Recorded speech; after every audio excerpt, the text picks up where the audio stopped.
The last roundup, last roundup, last roundup. You fucking cocksucker! You cocksucker! You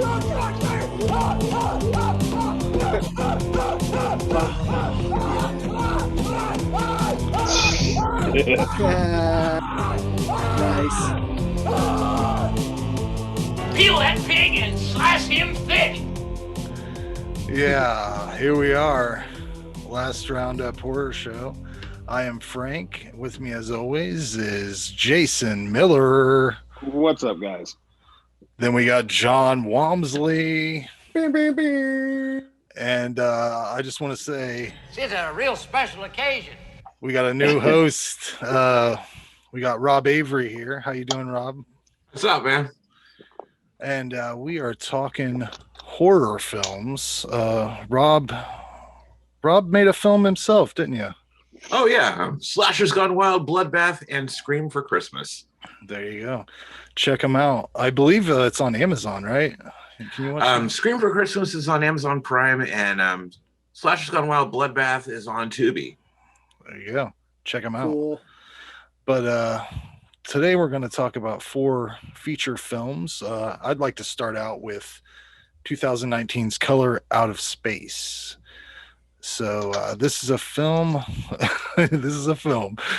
Summary for this movie: a secluded farm is struck by a strange meteorite, which has apocalyptic consequences for the family living there and possibly the world. Directed by Richard Stanley, based on the short story The Color Out of Space by H.P. Lovecraft, and it's written by Richard Stanley and Scarlett Amaris. Do you have any information, Jason? I do. Tagline: It will consume you. Distributed by RLJE Films, and that on 4K and Blu-ray through Image Entertainment. And I just gotta say, visually, this movie is appealing anyway. Mm-hmm. But I guess I haven't watched it on Blu-ray, but the 4K is popping on this movie. Oh, it's I also the 4K Blu-ray combo right now is only $12.96 on Amazon. I can't recommend that people buy this enough. Yeah, speaking of Amazon, by the way, $13, come on. They've got some fucking crazy deals on DVDs and shit, like free shipping under $5. Okay, I just saw that they're doing like a 3 for 2. Yeah, and of course it's only on these select titles, and right. my collection is so large that I now can't get that deal anymore, because I'm like, no, I'm not spending $40 just to get the movies that I kind of want. So yeah. I don't get to enjoy the deals anymore. Yeah, there's too many bargains. But this is one of those films where literally everything that happens has to be solely chalked up to it's just alien shit. Like that's really what everything is. Any questions you are gonna ask are answered by those 2 simple words: alien shit. That's literally it. That's all that's happening. And man, I'll tell you what, Nicolas Cage, he really shines in this movie. He's got so many great lines. You don't get a lot of milk from alpaca. Boobs. Yeah, and evidently he was told to act like he did in Vampire's Kiss, like totally unhinged and shit. So you get like this kind of shit. Do me a favor and get the fuck out of my sight, okay? No, actually, I'll save you the trouble and get the fuck out of yours. It's like, what's that delivery? Yeah, he freaks out so many times in this movie. He freaks out over tomatoes. I was laughing at that. It's thoroughly enjoyable to watch him break down. I love that they made him an alpaca farmer. I don't know if that's true to the original story. It probably is, right? No. I mean, I never read the story, but H.P. Lovecraft stuff, a lot of it tends to be short. Like, what From Beyond was like just maybe 3 pages. Oh, really? A 3-page. Yeah, like some of his like small stuff has been turned into feature things. Yeah, but I haven't read this one. You never see alpacas in a movie, and if they made him an alpaca farmer who's ranting about how expensive they are, it's just fun. I think the acting is great across the board. The least equipped actor is Tommy Chong, but he's fucking great. He almost His character was takes me- legendary. it almost takes me out of it. You know what I mean? He's literally doing the best that he can. It's not because of the acting or anything, and it's my fault. But all I see when I see Tommy Chong is Chong, and like I'm in this crazy horror movie, and all of a sudden he pops up. I'm like, what in the world is that? And had I not known who he was, it would have been fine. Like he did great, but it's like, well, it kind of takes me out of it a little bit. Yeah. Hey, every horror film has to have that crazy old man that knows what's going on, you know? Right. That's just a given. Well, why not always off the grid? Why not make it Tommy Chong? You know, we only got him for a few more years. Let's enjoy him. Yeah. The effects I found them problematic at times, like the tentacles and shit. But with the color palette and the style, how it's stylized, I let it go. I thought it was like great. I mean, it just works together with the color palette and the trippy shit that's going on. Really beautiful to look at. The body horror was on point. It was so disturbing to see the gnarled mess of the mother and the son melted together. Like that fucked me up so bad. That shit was so rough. But then it turned into like a really badass looking monster. That was really cool. Gruesome effects shots there.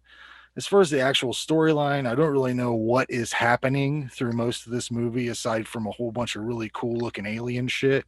A lot of things seem to be dying due to some very cryptic alien radiation that also brings new alien life to this planet. I guess it's taking over the planet.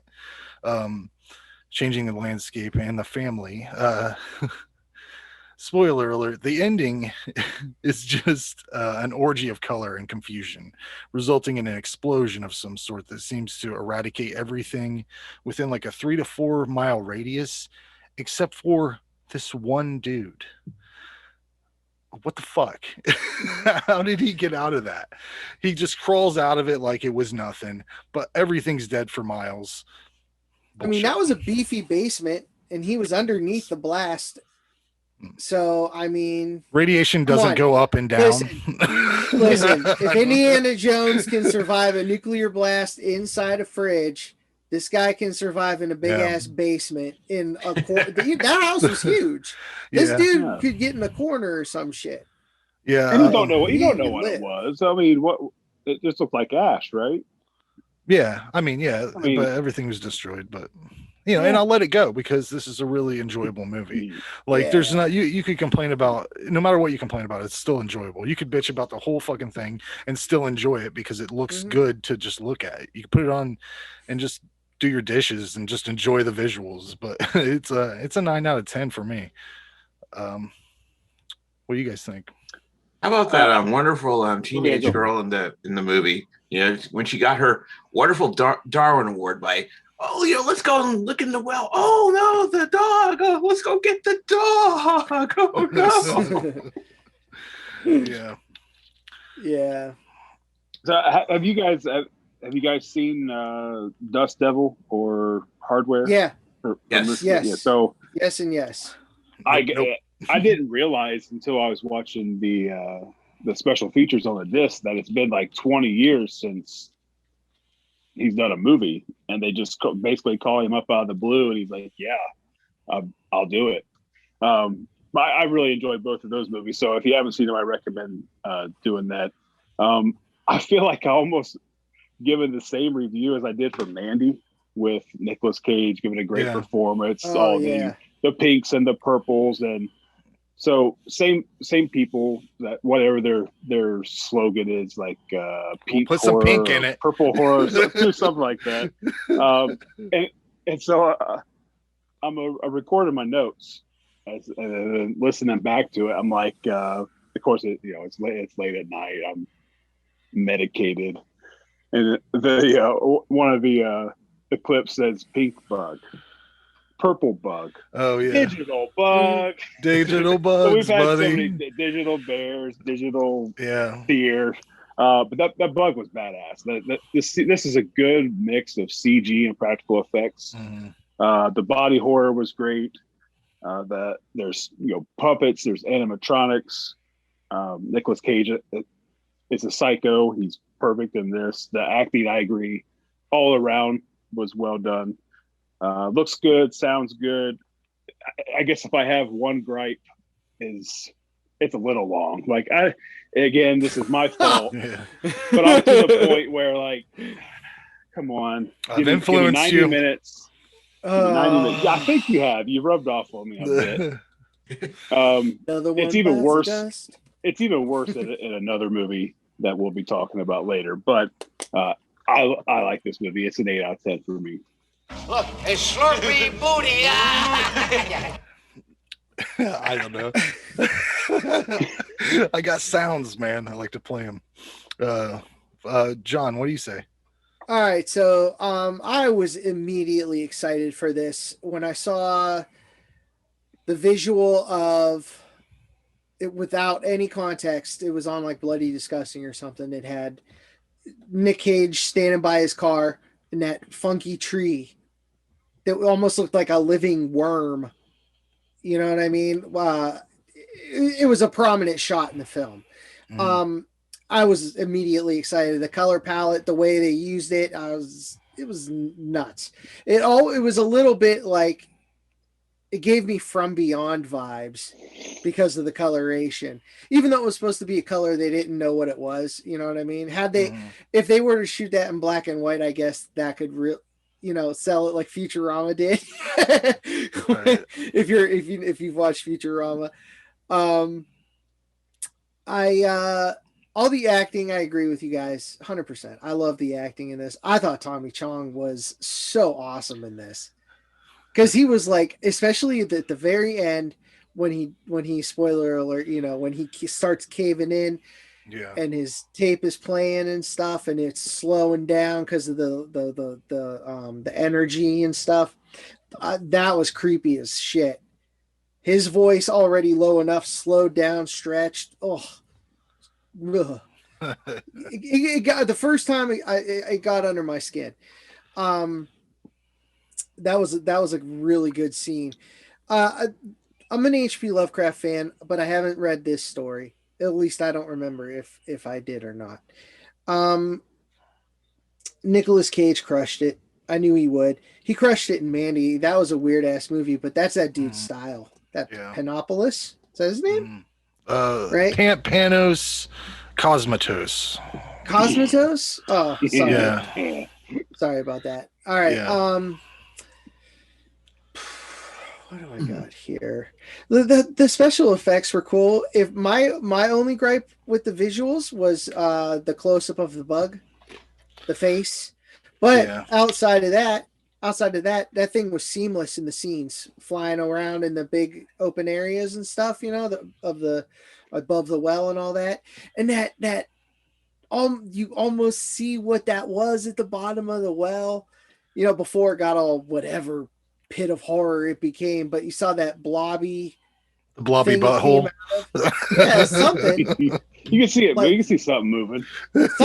Something organic, the whole radiation thing, and then they're drinking it and it's sucking them dry so it can become, more like itself, or more like the place it came from, like Tommy Chong said. I really, really dug that. And the whole vortex thing at the end, to me, was whatever planet it was from, that's where it was going back to.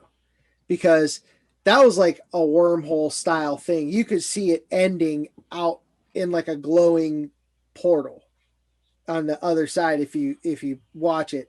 And then it just sucked everything up with it, and just a giant explosion. So it went back to some Lovecraft world. I called it the one where Cthulhu's from, that Ryla. I don't know how to say it. I can't pronounce a lot of that shit. But yeah, this was Blu-ray was sweet. 4K, oof, It looks I gotta great. see it. I don't have a player. All those like flowers that they have just placed That was all over the beautiful, shot. man. Like That was so cool.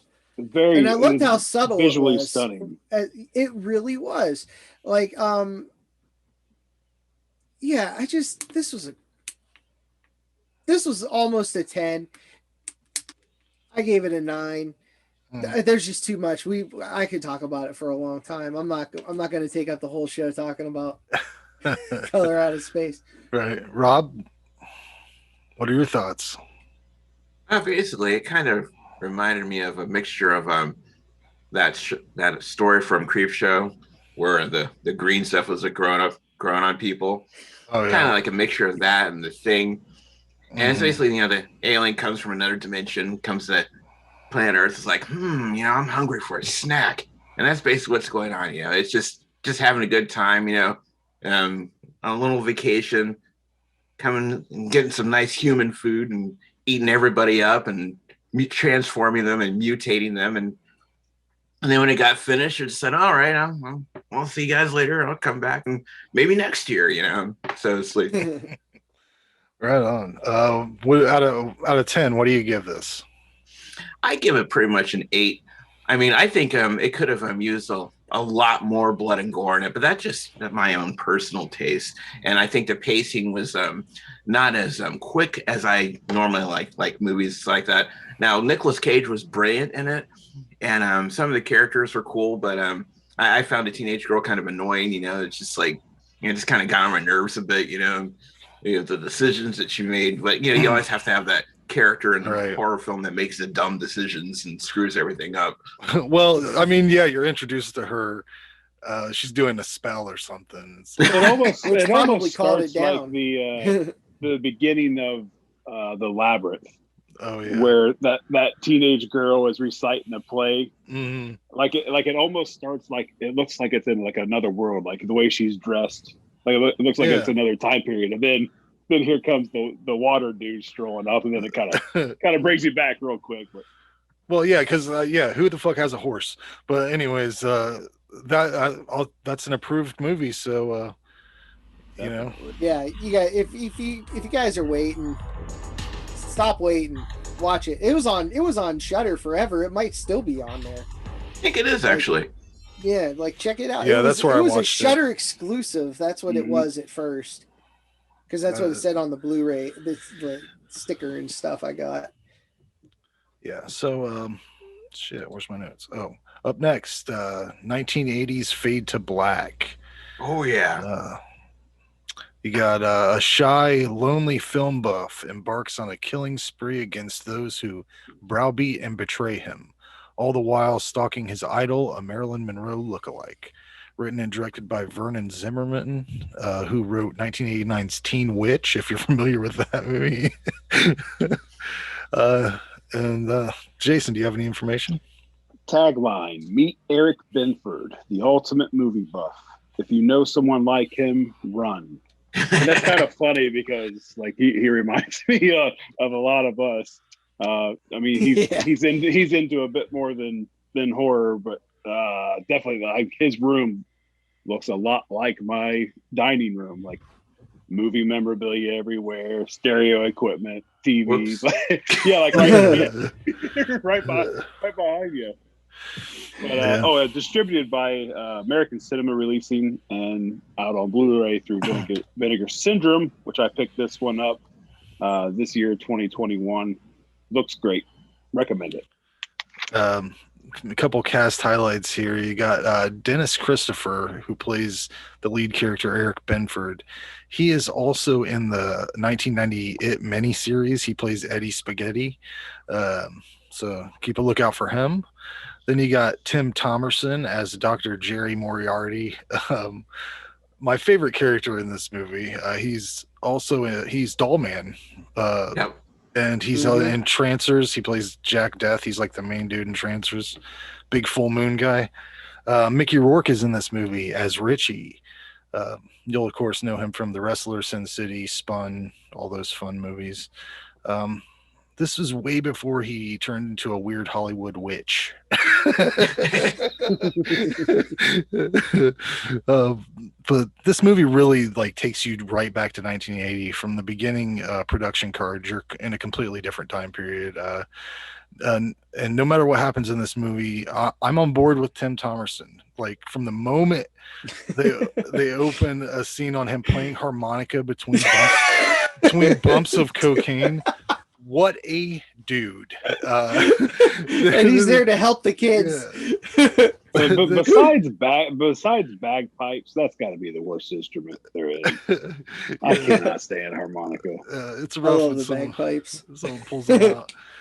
Then they cut to him apparently having sex with the lady cop, and when they come out from under the covers, they have a box of Ritz crackers. Whatever lifestyle this dude is living, I am all about it. It's just weird, and he doesn't give a fuck. And like, there's so many weird characters. Benford's aunt makes it seem as though she's like exchanging weird sex stuff for money, sort of like he asks her for Yeah, that money was and she's weird. like, be back as soon as the movie's over. I need my back rubbed or something like that. Right. Yeah, Like, that was so weird. that makes him Ugh. promise to come right home.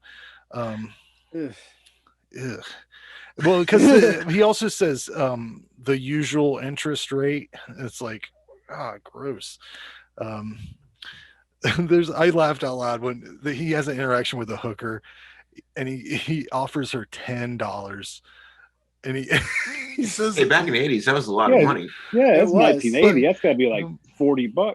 his quote is, "I've got $10. What about me?" I laughed at that. Sometimes Eric gets a little annoying. He does this Weasley laugh sometimes that doesn't really work for me. There's some really cheesy stuff I didn't like. The psycho nod was stupid. I did not like that. The Marilyn character really seems to be taking the first shower she's ever experienced, though. She's laughing when the water's hitting her. It's like the first time she's ever touched water or something. I mean, maybe she's never been drunk before. I don't know, but she doesn't know how to act drunk. Whatever. I don't understand what the catalyst was to him losing his mind exactly. It seems like he was fairly smart, maybe slightly autistic, but out of nowhere he just sort of slips into madness. Like, from what happened? What was the thing? Was it just too much? I don't know where the tipping point was, you know. The fashion decision he makes where he's wearing the tattered leather jacket with leather gloves, a red button-up shirt, and overalls. That's great. That might be my favorite thing that he does in the movie is just walk around LA looking like a full-blown Looney Tune. I'd like to see this movie remade with Michael Cera in that role. I think it would work out well. You get one of the Jesse Eisenberg. Yeah. You get one of the angriest masturbation scenes you'll ever witness. Oh God! I thought he was going to rip it off. Wow. When he shows up to work and he has an interaction with his boss, that might be the best scene in the movie for me. He goes into some weird character and his boss is so pissed and he's got this sandwich and he's just fucking throwing it around. And then at the end of it, he like waggles it around, he bites it and spits it out everywhere. Just the sandwich work in that scene, I'm telling you. Go back and look at it. It's worth a second glance. Where did the guy who was borrowing money from his aunt go to the like he's borrowing this money? Where did he get the money for the old-timey gangster car and the Tommy gun and the fucking whole getup that he's got? He's borrowing $20 from his aunt to go to see a movie. How the fuck did he pull that together? That's a lot of questions, but I don't know what the pills were they were taking at one point. Does anybody know? Him and Marilyn were just popping pills. I'm pretty sure those are Quaaludes.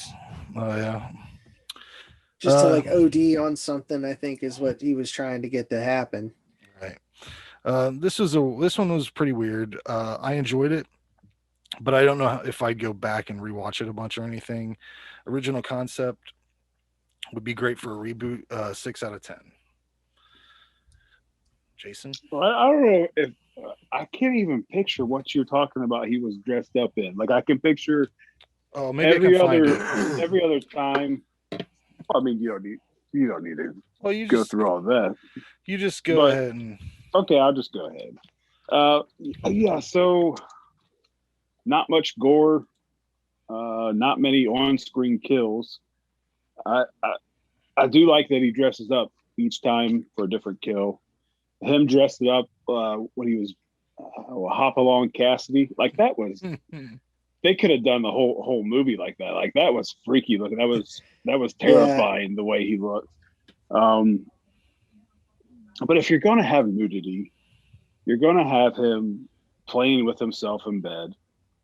You're going to have an R rating. Like, give me some kills. Give me a little bit of blood. If Tom Savini would have did the kills and the effects for this, it'd be a 10 out of 10.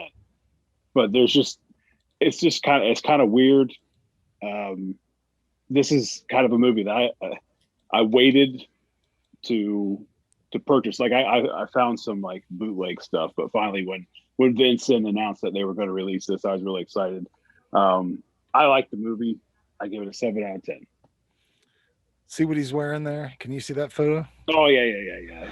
Yeah, I guess if you could see the whole thing, he's got overalls on. Yeah, I could. I know. Now I was just trying to play it back in my head. I could picture every other one, but that one. I But do like Hopalong Cassidy. That was weird. That was and terrifying. I like how they show you what they're referencing. Like they show you a little clip or whatever of what the kill is referencing. But anyways, John. Yeah, so I think this was like the second time I've seen this movie. I saw it a long time ago when it was at one point it was on Netflix, like when Netflix was awesome with their horror section, like right when streaming was hitting like mainstream. So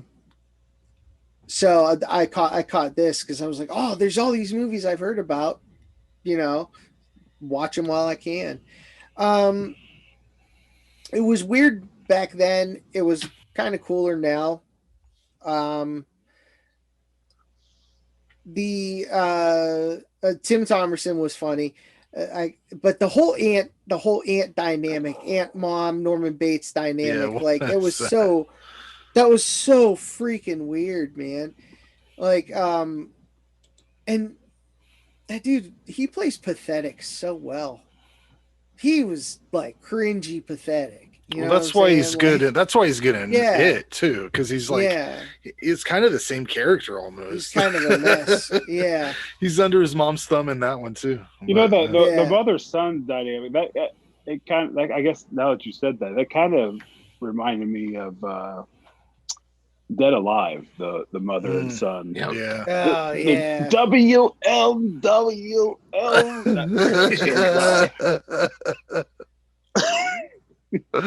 Oh shit. Oh. But yeah, I noted about that Hopalong Cassidy mask. That whole get up. That was creepy. The whole thing. That was that weird. That face was weird. It was like it was almost right, but not, and that's what made it weird. What was the tipping point? I think, you know what? He just snapped. Those guys didn't pay him this. his money. He won that bet. They didn't pay him. Oh. And then his That must have done it. And then his aunt mom screeching at him. Yeah. Well, no, was it when the girl didn't show up to the date or whatever it was? That'll do it too. That was it. But she did end up meeting up with him, right? Like, didn't she find him eventually? I don't know. I think he lured her there or something. He found her. He found her. Yeah, like I really liked the Bela Lugosi makeup they did on him. That was like a pretty good makeup. Like it just looked, it was Halloween-y and stuff, but like it was clean. It was real nice. Irwin Yablans produced this. The guy, he also produced Halloween, so that you saw that random clip of Halloween just in there. Like, oh hey, here's Halloween. Another movie that has Night of the Living Dead playing in it. Oh yeah. Well, it was Oh, probably royalty During the- free. I mean Yeah. that movie was public domain or whatever. Mm-hmm. So Yeah. Oh man, how about the scene? I like this scene where he caught a ride with that producer. yeah, And what did he call it? Alabama and the what was it? Alabama and the 40 thieves. was it the 40 thieves? I felt like it was something else. I can't remember. I don't know. That was that whole thing, and then he stole his idea like right out in the open, and he freaks out from that. Yeah, it could. This would have worked as a maniac style gory movie. I think it would have drove it up a lot more. It would have made it much more effective. Definitely. But it looked cool. The acting was all right. Vintage Mickey Rourke, that was cool. He was such a douchebag in it. You know, it's probably a 6 for me. I forgot to write it down, but it's probably a 6. Rob? Basically, I got a kick out of the movie. It kind of reminded me of a Scooby-Doo episode on acid. You know, it's like he transforms himself into these different characters to scare the people at first, and then he takes them out. You know, kind of like when he gives that dude a heart attack by dressed up as the mummy. You know, it's like most people, you know, would just thought that shit was hilarious because he looked kind of ridiculous to me. But yeah, we're talking like some old guy with a heart condition, you know, and he's coming at him slowly and all that, you know. You can almost hear the Scooby-Doo music while it's going on.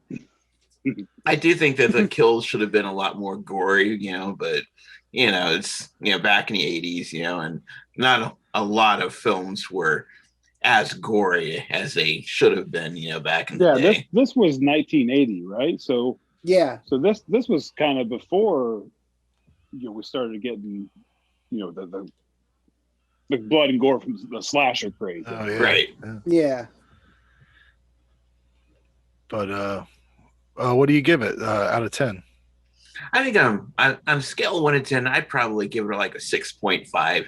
You know, because it's like one of those movies you watch it once, you know, and you get it, and then it's kind of like, oh, okay, I'll just put it over here and leave it alone now. It'll on the shelf. Yeah, I feel like I don't. I'll revisit every 10 years. It does. Yeah, in the mood or whatever. That Blu-ray does look sweet as shit, though. Like, I mean, just art-wise, you could put that on a little display. Yeah. I'll tell you one thing though, the trailer for that movie was creepy as hell. You know, the one where he crushes that soda pop in the movie theater. Do you ever see that trailer? I don't think I watched. I don't think I saw the trailer. I saw the trailer in the theater when I was a kid, and the trailer scared the shit out of me.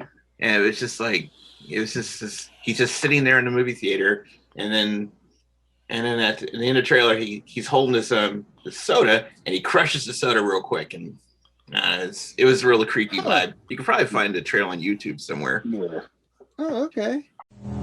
Twinkle, twinkle, movie star. There it goes, just where you are. Try to run, try to hide. You won't get out of this alive. Dennis Christopher in Fade to Black. Rated R. Fade to Black, now playing at a theater near you. Well, let's go into 1994 for The Crow. Summary for this film: a man brutally murdered comes back to life as an undead avenger of his and his fiance's murder. Directed by Alex Proyas, who did soundtrack Dark City and iRobot. Written by David J. Shaw, who wrote so many great things: Texas Chainsaw Massacre 3, Critters 3 and 4, The Hills Run Red, a bunch of other cool shit. Also, John Shirley, renowned cyberpunk author and television writer, who did a lot of cool cartoon work. He also helped Blue Oyster Cult write a few songs. Really, you should check him out. But it's based on a James O'Barr comic book series. Jason, do you have any information? Tagline: Believe in Angels. Distributed by Miramax and out on Blu-ray through Miramax. They just released it again in 2020. I don't know what if anything has been upgraded or special features or not, but it's out there. There is a ton of trivia available for this movie, but and of course, this is legendarily the movie that what's his name? Brandon Lee. There Brandon you go. Lee. Lost his life. Terrible. Jeez, Frank. Jeez. Sorry, man. What the fuck? I didn't write it down. There is a ton of trivia on this. The one thing that I made note of was that when they originally came to James O'Barr to make this movie, they wanted to make it a Michael Jackson musical. Yeah. And I can't even fucking imagine that. You mean as like Michael Jackson as a crow? I think so. Yeah. Oh man. I mean, if it would have been close Crow. to the Thriller, like I'd be down for that. But I just might do a parody. I'm the crow. The crow, Commander. I was dead. But now I'm back. I don't know. I do think this movie would have looked better in black and white. They originally intended for it to look more like the comics. I think that would have worked a lot better. The sound. This is one of those cases where I think the soundtrack is better than the movie. That's just kind of my opinion. I listened to both this soundtrack and the City of Angels soundtrack more than I've ever watched the movie. I've seen this. I used to own this on VHS, but I still put that shit in rotation. It's good songs. But this is basically a very flawed superhero movie for gothic folks who traditionally wouldn't like a superhero movie. The main flaw that I see is that Eric Draven is able to be affected by physical attacks.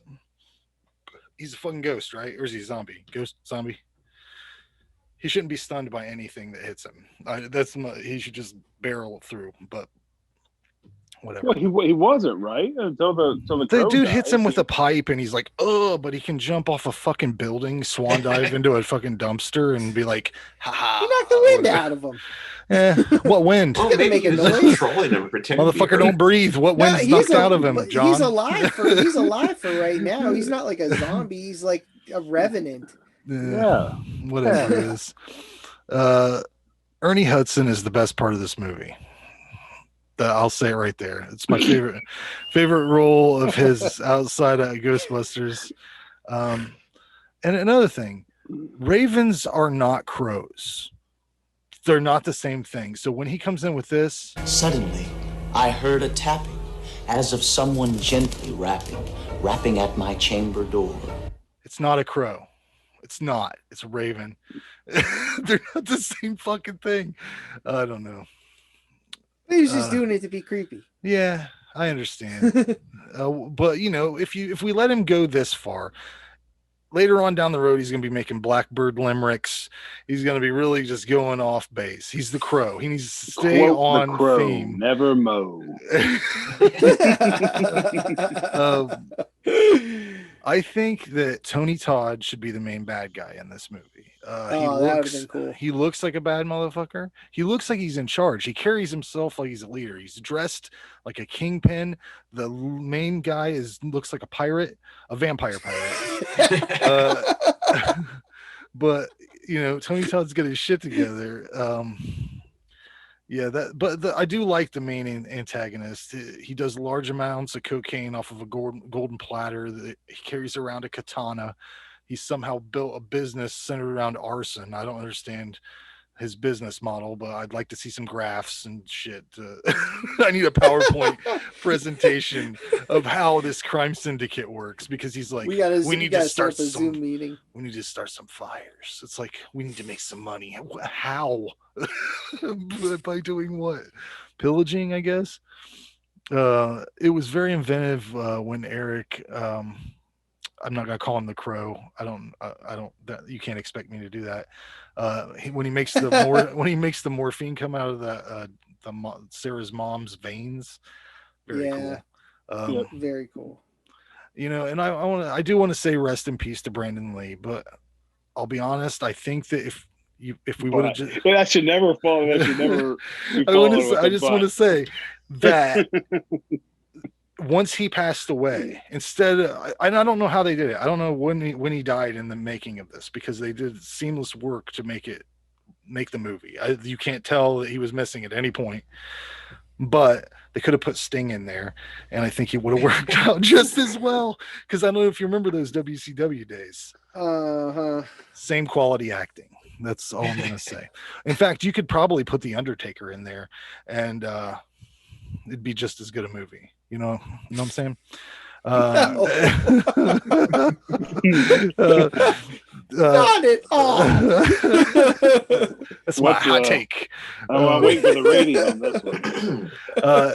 It is hilarious that Ernie Hudson never once questions the supernatural nature of the vendetta murders that are happening all around him. He's just like, right off the bat, oh, it's that dead dude. That's who it is. He never once goes, wait, like when he meets him, he's not like, so you're a ghost or you're a zombie? What are you? He never once establishes that. Doesn't care. He just buys into it. He's kind of laid back. Just a good cop. You don't see those a lot. This is my favorite John Polito film as well. He's a great character actor. I mean, he plays the pawn shop owner Gideon, but you've seen him in something. This is one of the more meaty parts that he's had. He has the best kill scene in the movie with a katana going straight through his neck. Really cool. Just probably my favorite scene in the movie. I think the hot dog stand that they frequent in this movie would 100% give you diarrhea. The hot dogs would give you the shits. And and for sure those pickled eggs, and it just bothered me in general, especially when the little girl's got the cat sitting right on the counter where he slides hot dogs across all day. Get it together, hot dog stand. We can't have this. Does the health inspector not show up? This is one of the few comic book movies I like. I'm not a big comic book guy. I like this. I like Sin City. I like Spawn. A lot of people hate that. And I like that was a fun movie. I like the first 4 Batman movies. Those are the ones I like. Even the shitty ones that everybody says this are terrible. Those are the ones I like. I just like the stylized revenge shit. Really, I think the stunts. There's only a few parts where I think the stunts look like a stunt show. Like when he's on the roof and stuff, it looks like it's on a sound stage, and it looks like a stunt, like a stunt show you'd pay to see at like fucking Universal Studios or something. But I wish they hadn't. I wish they hadn't made him a musician. Honestly, I thought it was lame. When he smashes the guitar, it was pointless. His band sucked. You keep saying you like this movie, right? I want to not like it. I gave it an 8 out of 10, but I want to not like it because I think it was forced on us a lot back in the 90s. Like everybody's like, The Crow, man. Have you seen The Crow? That's funny you say that. It's funny you say that. A cultural icon. It'd be a nice transition into my review here. This is the first time I've watched this movie. Oh yeah. I know I caught parts of this playing out at Palmer's or whatnot. Like I just never had any interest in this movie at all. Like I was more interested in the fact that somehow someone got murdered, but I never had no interest in this music or this movie. But it's shot really well. Cinematography is on point. It has a very cool look and feel to it. I could definitely see it, like you mentioned, black and white. I could see it looking just like Sin City, like they did with that. I mean, it kind of does. It's very, very black and gray, really. It just kind of feels like a darker, sleazy rock and roll Batman movie. And the bad guys are the worst. Like they're the baddest villains you can do. They're in all the things. They're in drugs. They're in fires, they're in stealing, they're in rape. They are in rape. Bad at being bad. And the one dude says this. I feel like a little worm on a big fucking hook. That's my favorite line. But anyways, Jason, continue. Yeah, it's a good movie. It's just not really my thing. Like I wouldn't even. This is one you could say is horror adjacent, but it's not a horror movie to me. It's more an adventure superhero. But it's good. It's solid. I give it a 6. All right, so I'm like at the other end of the spectrum. I saw this when I was a kid. I loved it. I was aware of the comic, but I didn't read it. I saw the movie first. Soundtrack was killer. I never owned it until much later, but I did like the music in this. A very good story. I thought, it was the early 90s. The style of it, I like how they shot it. What they shoot it? I believe they shot it in like neutral tones, and then they like made it even darker than that. You know what I mean? That's why it looks so extra grimy. So I like the look of the film is awesome. And I know you said about the sound stage and stuff. I feel like I kind of liked that. Like it was weird and out of place, but it just worked for me for some reason. At times, it almost looked like a play or a musical, like something. Yeah, like it was a production. Yeah, and I was totally okay with that.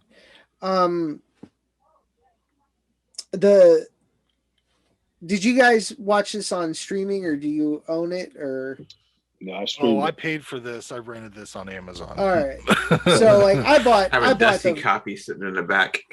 Yeah, I watched it on the like big Miramax double disc set from like what 03 or whatever, or maybe earlier than that. There were some cool deleted scenes in it that went much more into the comic, or well, more extended scenes, but there was like in the comic, I don't know if you guys read it, there was like this ghost cowboy who was kind of like his guide. There was a real in-depth way of him getting to do his thing, kind of learning about what he was, from this ghost cowboy. A ghost cowboy. I can't picture like a dead cowboy. That's what they called him. That's what they called him. Sounds like a song or something like that. Throw a cowboy. Well, no, it was like, I think I want to say, I can't remember. It was like alpaca. It was a skeleton.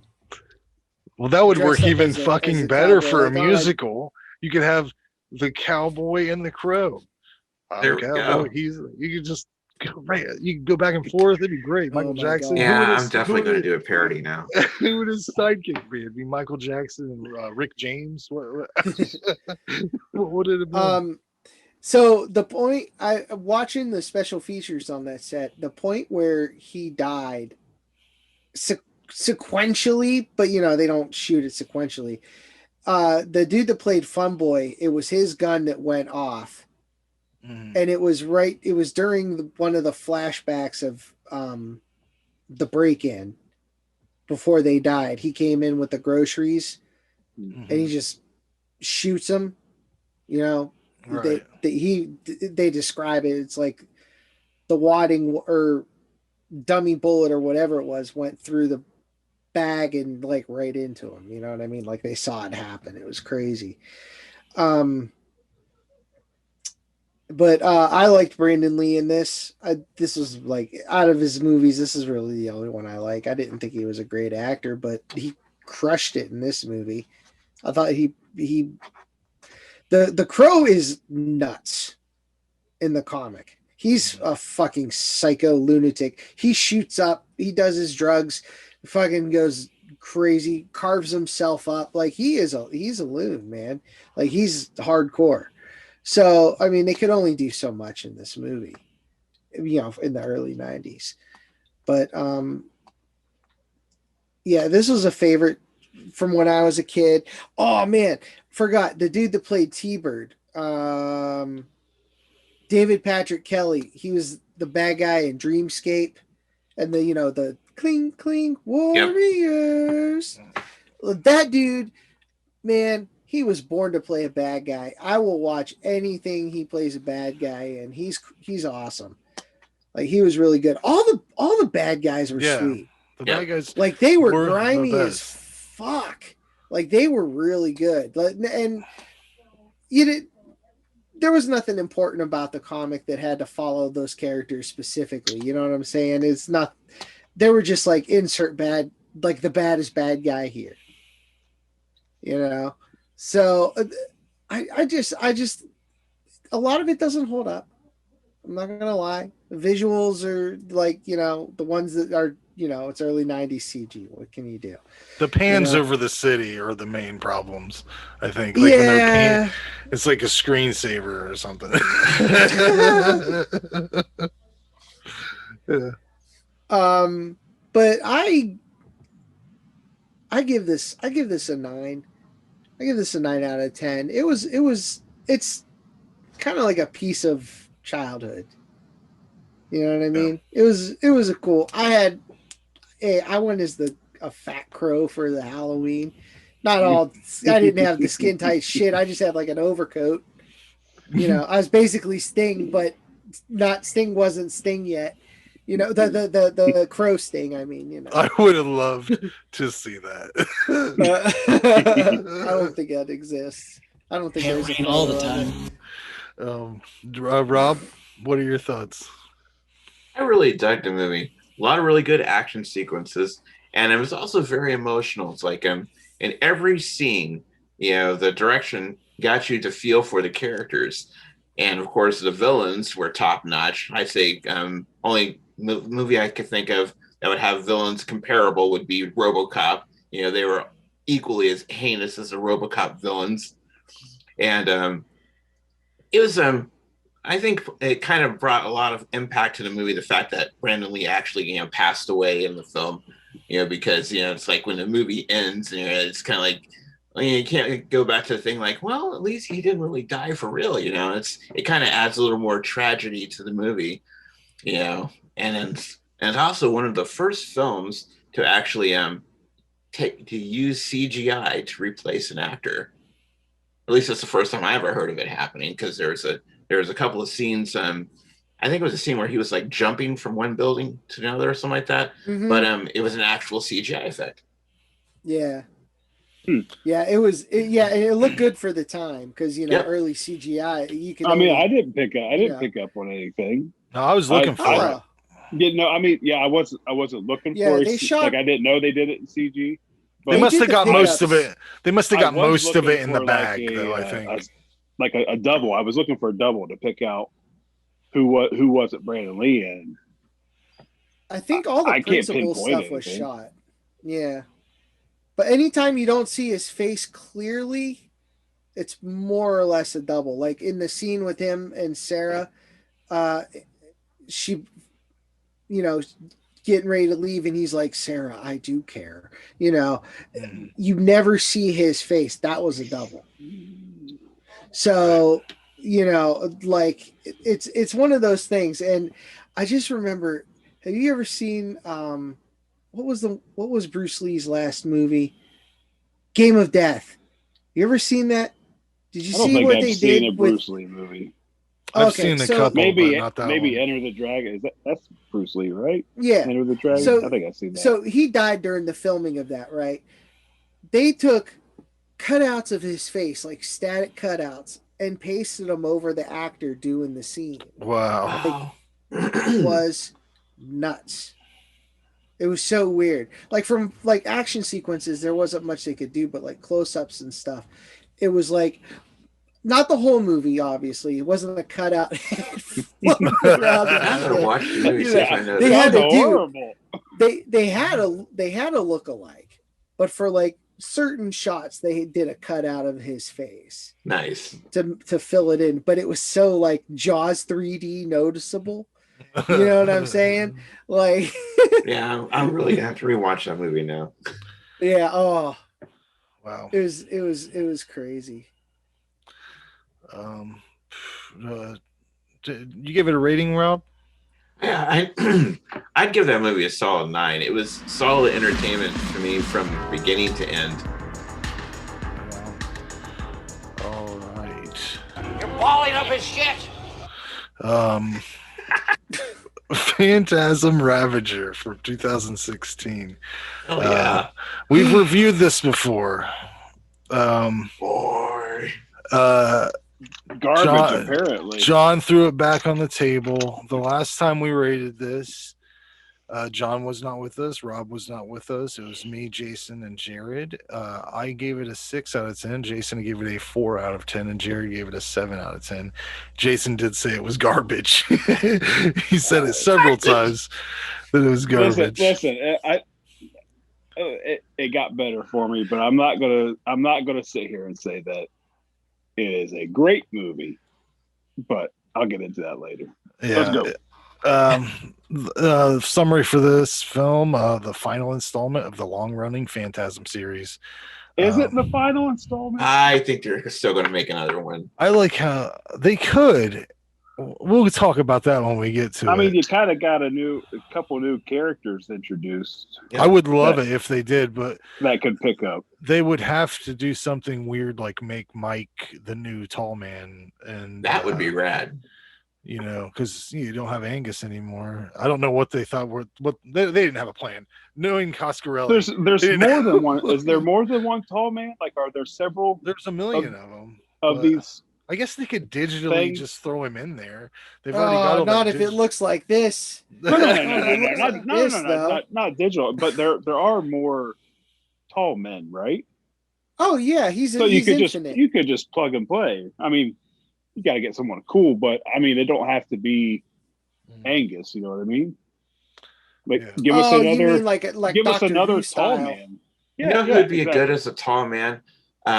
I've seen him in a recent movie. I forget what it was called, but he was in Highlander. He played the Carpathian. Clancy Brown? The Kurgan. He played the Kurgan. Okay. Yeah, Clancy Brown. Yeah, he the way he looks now, he looks very similar to Angus Scrimm. Oh in yeah, one of the because they movies did I him saw up him in. the mortuary tales or whatever. Yes.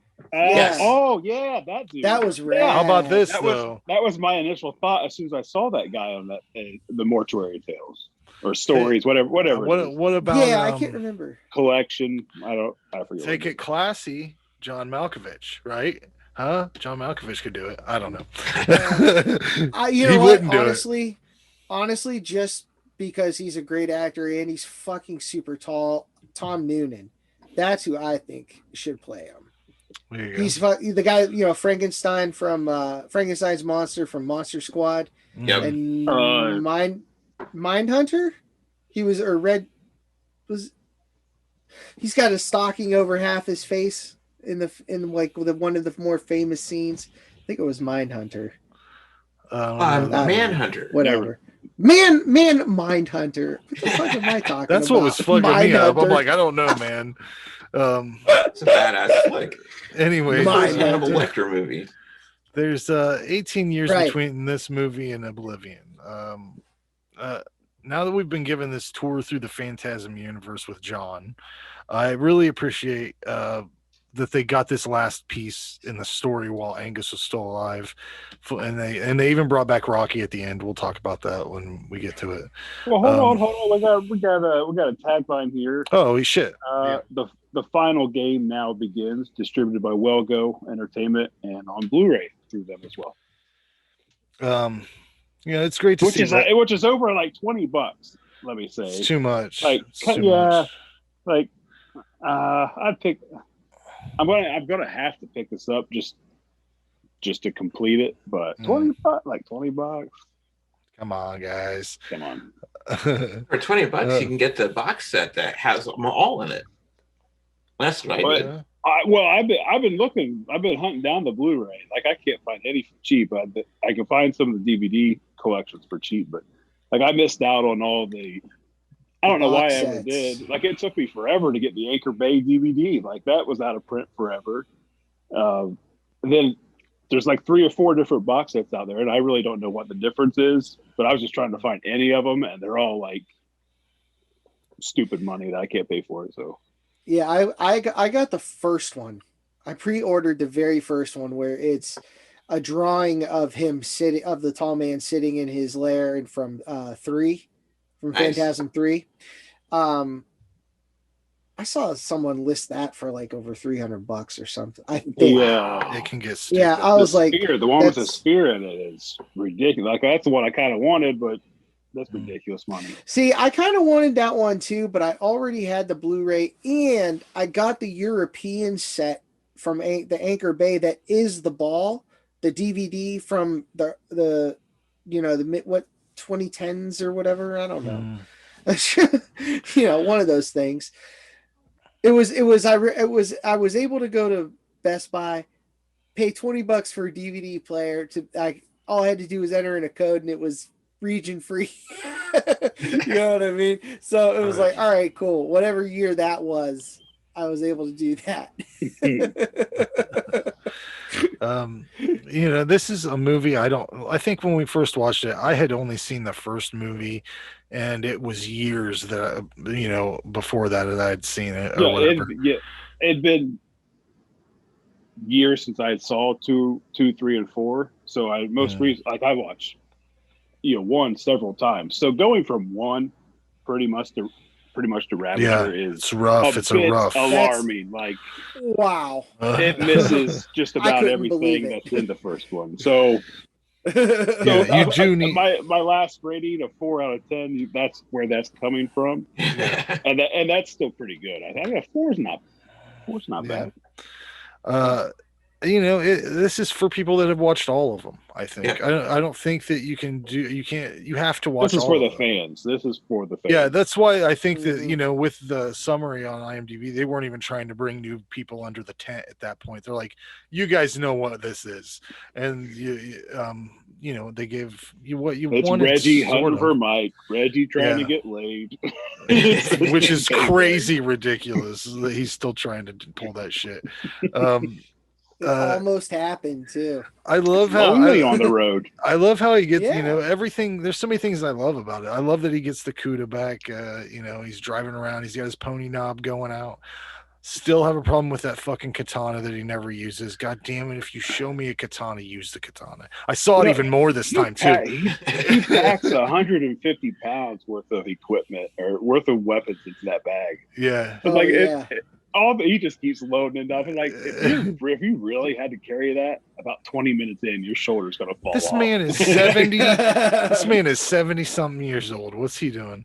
But yeah, I think that the orbs, I let him slide a little bit more on this time. There wasn't really a lot of effects I shit on. I mean, there's problems, but I realized that this was like supposed to be a web series or what. Is that right, John? It was supposed to be some sort of web series.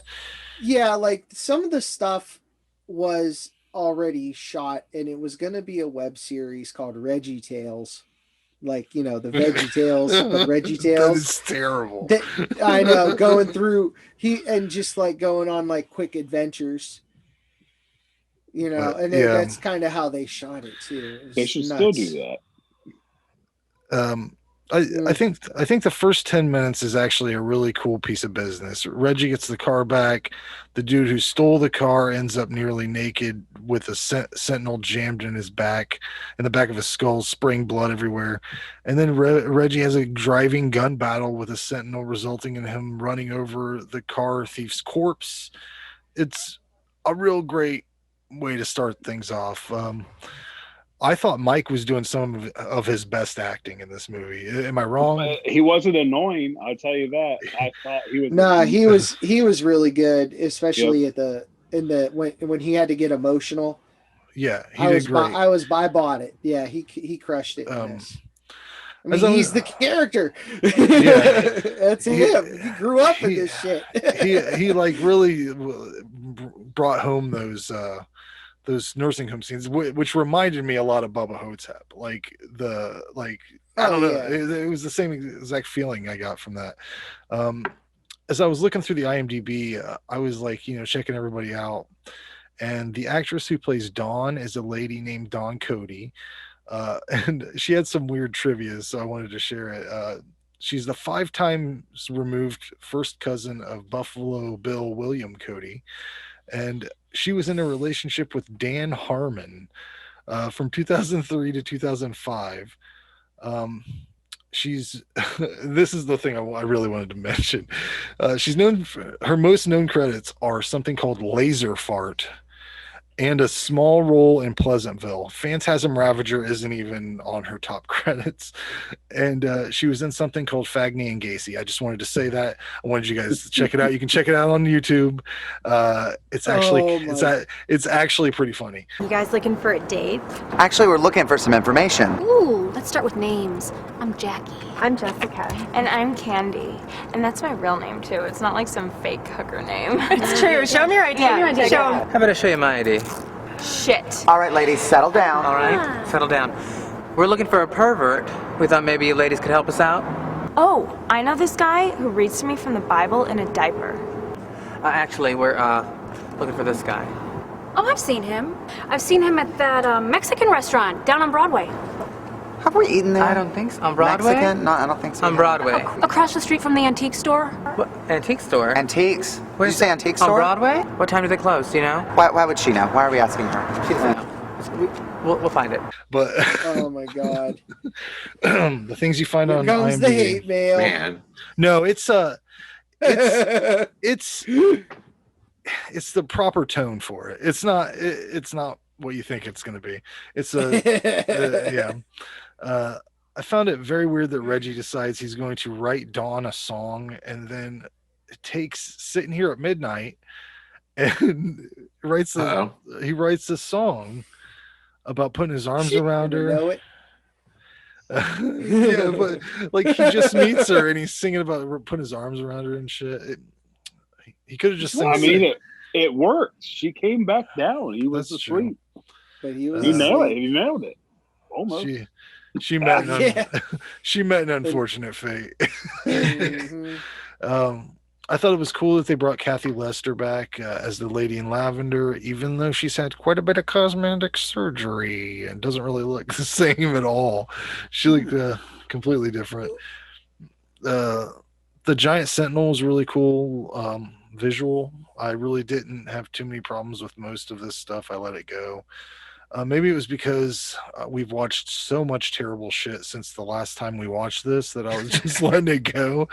Or maybe I was just having a lot of fun with my Phantasm friends and didn't give a shit because I've grown to love this franchise and I can let a lot of stuff go at this point.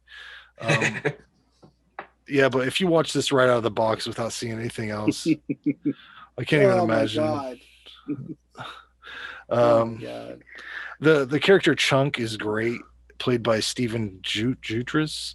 Is it Chunk? I thought it was Chunk. Yeah. Okay, I was like, are they saying Chunk? Yeah, it was Chunk. I couldn't quite hear it right. I don't know. But he really hasn't done much else. This is kind of one of his main credits. It's such a badass moment when this tall man comes out in the hallway, has all those gravers and lurkers around him, and Reggie backs up into him basically, and then Mike comes in and fucking blasts him with a rocket or whatever it was. What was that? Like a missile launcher? RPG. Bazooka. Yeah. There's some troublesome CG, but god damn it, I'm having fun. I love it when Jody comes back at the end, even though they're surrounded by Windows 98 screensaver fire. The mid-end credits sequence where Chunk comes out of the portal, somehow surviving blowing himself to smithereens. He's missing an arm, but he meets Rocky. They hop in the car with all the rest of the guys, and they drive off into the horrible landscape behind them with orbs everywhere. And that leads me to an irritating feeling of I'm never going to get anything else, I don't think I'm ever going to get. See, you could have said the irritating feeling that they're not going to stop, that they're going to keep. I mean, that kind of sets up for the next movie. I want them to make another one. I want them to. You're going to get it. I don't think so, man. Not with the same recipe. It's going to be some weird. We're getting into with this recipe. You remember when National Lampoon started making when National Lampoon started making all those weird ones, those weird off movies. that's what's going to start happening if they continue Man, this, maybe. because it won't be Coscarelli in there. He's already given, on this one, he gave the director job to somebody else. He just wrote it. So, he'll be dipping pretty soon. Reggie's getting very old. We'll see. 7 out of 10. That's what I gave it. All right. Yeah. So this is second time viewing. And like I said, this time we just went through 1 through 4. So everything's fresh in my mind. And what you mentioned, you're hanging out with your friends. That's basically what this is. This is My PH for the friends. fans. Yeah, there are people that that know the characters. Like Reggie is great in this, but if you don't know who Reggie is, if you haven't watched him progress, and he's making his cheesy one lines and just the humor in this movie, like you're just going to think it's garbage. Basically, You have to have a what you say about the relationship with horse, these he's like, people. Dude, I'm sorry about your horse or something like that. Yeah. Like that's great coming from Reggie. I know Reggie. He's a friend. I know what he means. It's still not a great movie. It's not. It's good. It's fun. There's just so much jumping around. Like it's hard for me to keep track of what world they're jumping back and forth in. It's hard for me to even pay attention. Like I just kind of almost checked out. Like he's jumping around so much. Reggie's awesome. There's lots of funny parts. There's some cool visual stuff in this. That the world and stuff that's going on around them now, or in whatever happened, the apocalypse type world. It's cool, cool to look at. So when they're in that like all white room and Angus is talking, you hear the tall man deliver probably his longest speech ever, like on screen. Like it seems like he's going on just him talking for a good 5 minutes. I missed a lot of what he said because I'm looking at his skin, like how much makeup they have on him or whatever they did. I don't know if they did some CG on his face or what, but I found myself kind of like not paying attention to what he was saying and just looking at his face. I had to rewind it and find out what was going on, but like, I kept thinking, like, dude needs chapstick. Like his lips were just boy. Well, I know he looks horrible when he's laying in the bed when they're the home or resting home or whatever. That was no makeup and all that stuff. Like, so when he's standing in that all white room talking, I'm just like mesmerized by his face. I'm just trying to figure out like how they went from this to that. But no, this is another solid entry in this franchise. Like every one of these movies are good. I can find that they're my friends now. I'm definitely going to get 2 through 5 now. I'll probably just wait so I can find a set that I can afford. I gave it a 6 out of 10.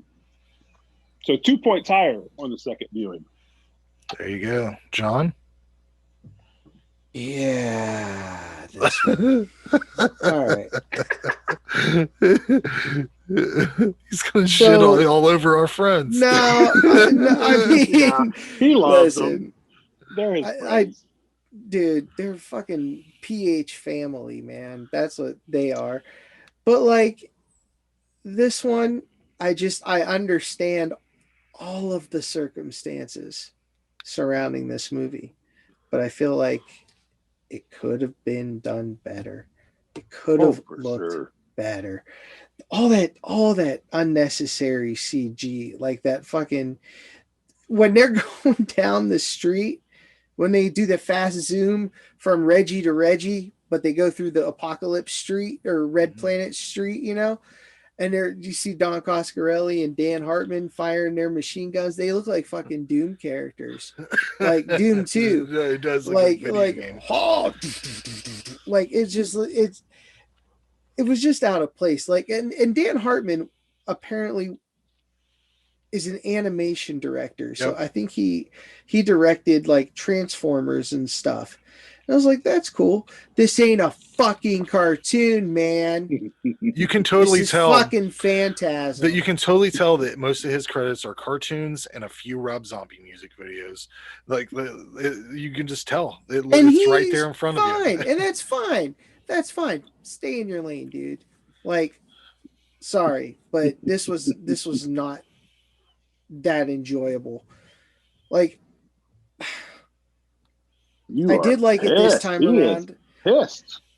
but I'm also just like, I get it. Yeah, this is your favorite franchise, so I'm pissed, but it can't be helped. You know what I'm saying? It's like there's no resolving this. Does it piss you off that to me it seemed like they were trying to take everything that's happened in this whole franchise and make it Reggie. The insane delusions of a dying man. Like, he's been having these delusions the whole time he's been in this hospital, but the whole apocalypse and the fire and all that stuff and how shit's going up in flames at the end, like, that's him dying. And he's just going out in a blaze of glory. Like, I don't know. It just seemed like they were trying to undercut all the work they did to just put it inside Reggie's head for some reason. Yeah. And like that whole scene of him actually dying, spoiler alert, in the hospital bed, like, that was a really good scene. Like, I got choked up on that scene. That was very well done. And the music was really good too. Like, that whole sequence was solid. I had no problem with the acting. They're all a little bit older. They're slowing down. You know what I mean? It is what it is. Angus, they did what they could while they had him. He died during this production. There's lots of CG Angus in that. If you look in the scene with that bazooka or the RPG, you see the face, but it's not the same shadow that's cast on the wall, because in one of the first trailers there, you see like a far away stand-in, but with like a wig and all that kind of stuff on. You know what I mean? But then they, after Angus passed, they CG'd his face. I really liked what he was able to do in this film. He was in bad shape the whole time, but this was like Angus's last hurrah.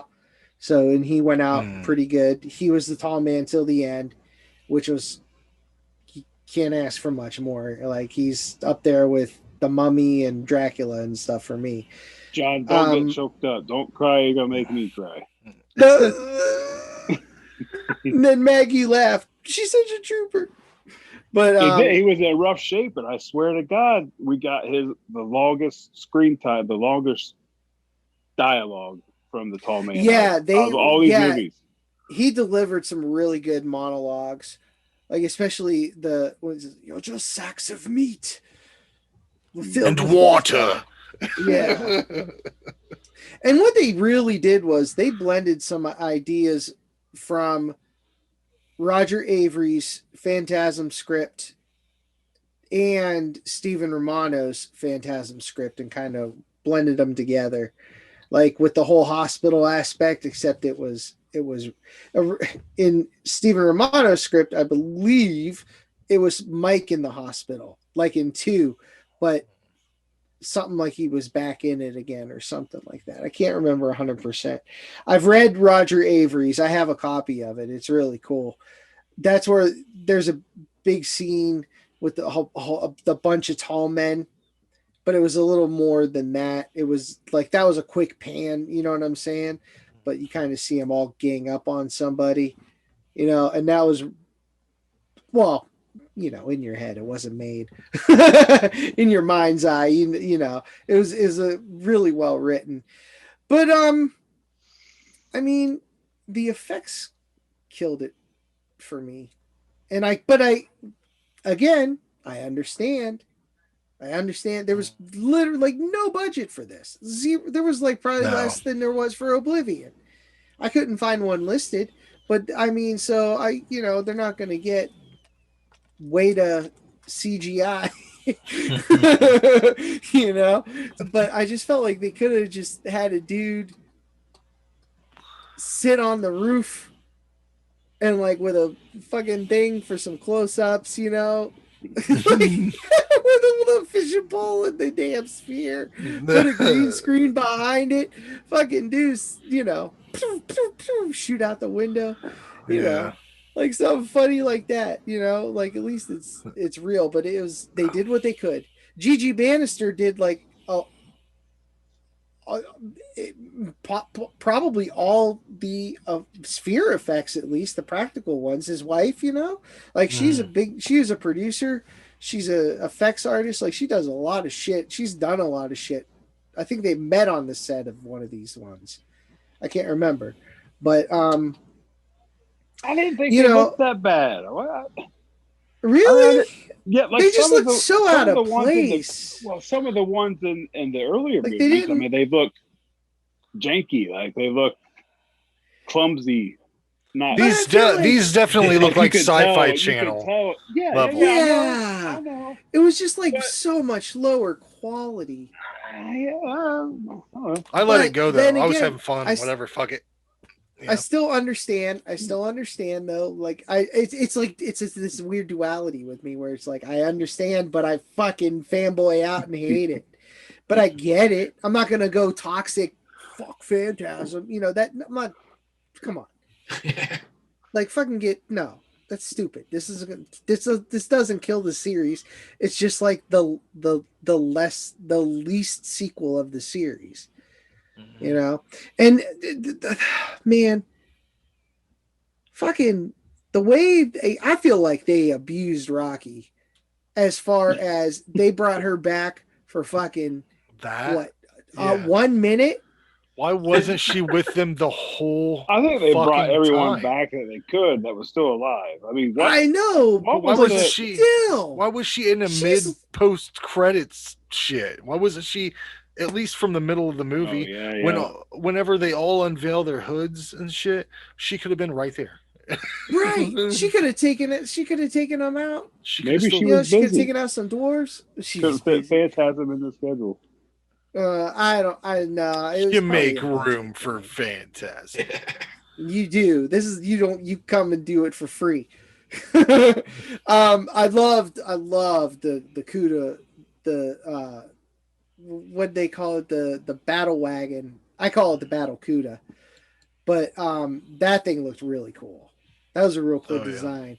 I think Dan Hartman's wife did that. Like she modded the CUDA. Like she was in charge of doing that. So I thought she did a real cool job on that. Mike's powers, you get to see him for like a second.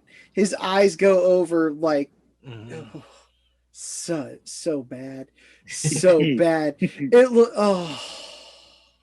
Why you gotta do me like that? I'm not expecting contacts, but it was just like like just like a premiere free trial transition, like right into like noticeably gold, and then the gold sphere just flies away, flitters off, and then Chunk just like, okay, I'm gonna blow up this tall man.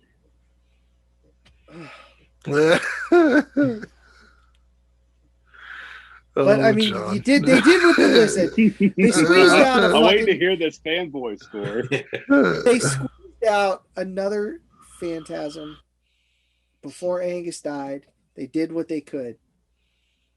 So I give them like really mad props for that, and that's like half my rating. It's going to end up being a 9. Watch. Nah, I give it a 5. Just as a viewing experience, it's a 5. It just looked too clean, like too polished.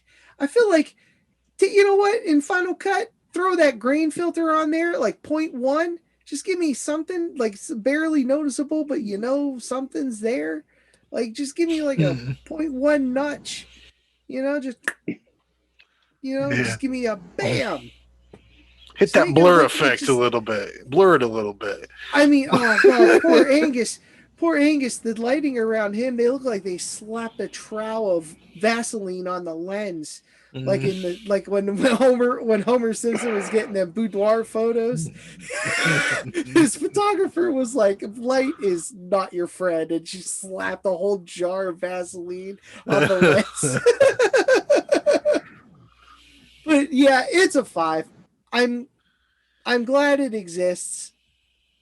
I mean, not every film in this series can be the first or fourth one, so it is what it is. How would you order them, like favorite to least favorite? Favorite to least favorite. Phantasm, Oblivion, 3, 2, Ravager. And that's not, please understand, I really do like 2. It's a sweet looking movie. But I mean, it's just, it's Mike or nothing for me. That dude, yeah. When he came back in part 3, I like shit. Part 3 is my favorite one. Yeah, I couldn't believe it. Like, just to see him back, like almost like sort of like a version of the same haircut he had as a kid, just 90s up, you know. Like it was so cool. It was so cool. Do you want him to stop here, or do you want him to throw something else together? I feel like there's a lot of story to tell, especially with the end of the movie. So like, you know, multiple realities. I think like one Reggie died.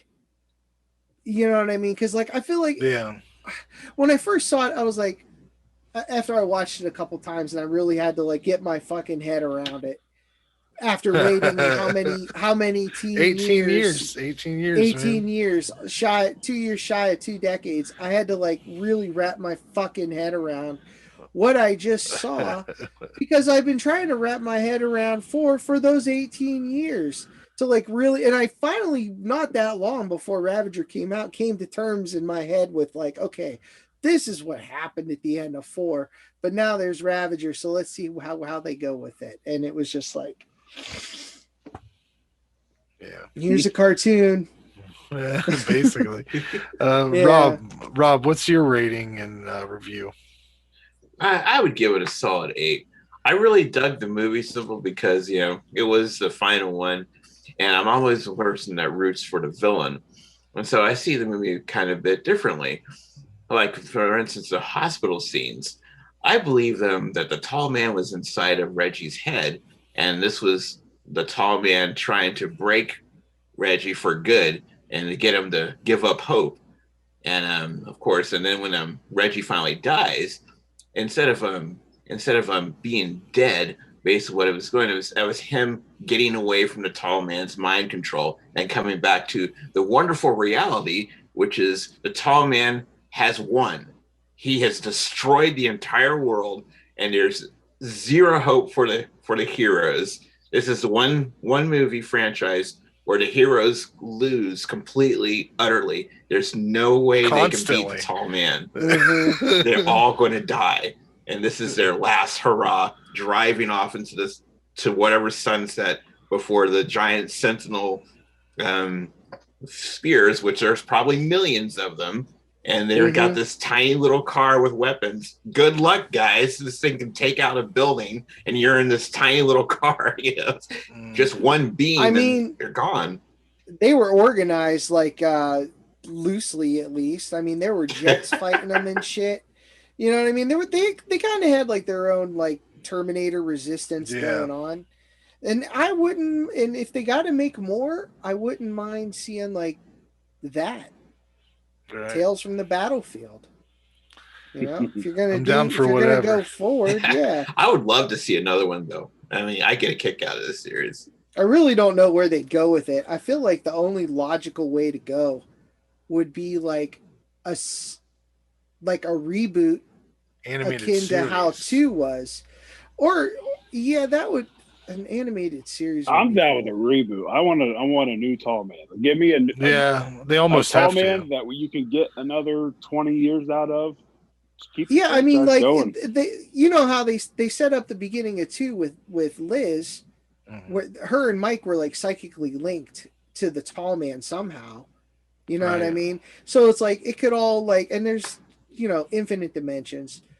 You get all he has to do is just like someone wake up from a dream right now, and that's the beginning of the new movie. They just dreamt about fucking this reality's Tall Man and Mike and Yeah, I know. the weirdness And you that could just happened. you could just have somebody Like, they who's could like, totally do that. he read up about all this shit the Tall Man did, and did it himself, and then now he's any number of things. It's easy to bring it back. Yeah, like someone could he could break into the dimension and see what what happened. Like, and the same thing happens to him.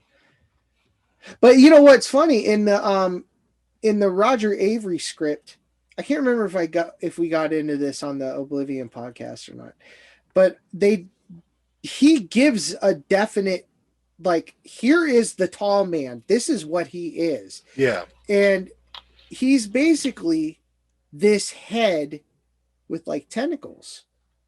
And he's strapped into this like apparatus, like each tentacle in like a clasp. And he's projecting images. And it's basically like the Thing, like Angus's head, but like the Thing style. You know what I'm saying? Right. And then he's projecting images of himself. That's why he just keeps going and going and going. Well, in that, they destroy this lens so he can't ever invade their world again. And that was the only thing keeping their world apart, was this magic lens or something the Tall Man created. And the worlds converge. And then Reggie ends up in a room surrounded by the Tall Man. And he's standing in front of a mirror, and this giant hand just pulls him out into the darkness. That's how that script ends. Nice. So it was like a bleak ending for Reggie, and it was post-apocalyptic too. It was the nation was divided into two, and the plague they talked about. That was the whole premise of that one, of the Roger Avery script, was the plague. Wow. And how it affected the world. So basically 2020. Yeah. Yeah, it was at the time. It was called Phantasm 2012 AD. Nice. Yeah, at that point in time. All right, guys. Well, that's basically the show. Up next month, everybody have picks. John, what's your picks? Oh, okay. Well, think about it. We'll get to you last. Mine is the Italian grindhouse classic Anthropophagus. Nice. The Grim Reaper, starring the awesome George Eastman. I would have not said that right. I'm glad that I had you do it. Rob, you said you want to do Nightmare from 1981. Is that correct? Yep. Also known as Nightmares in a Damaged Brain. I have never. I got seen the 88 classics. What? Or the 88 films. 88 films.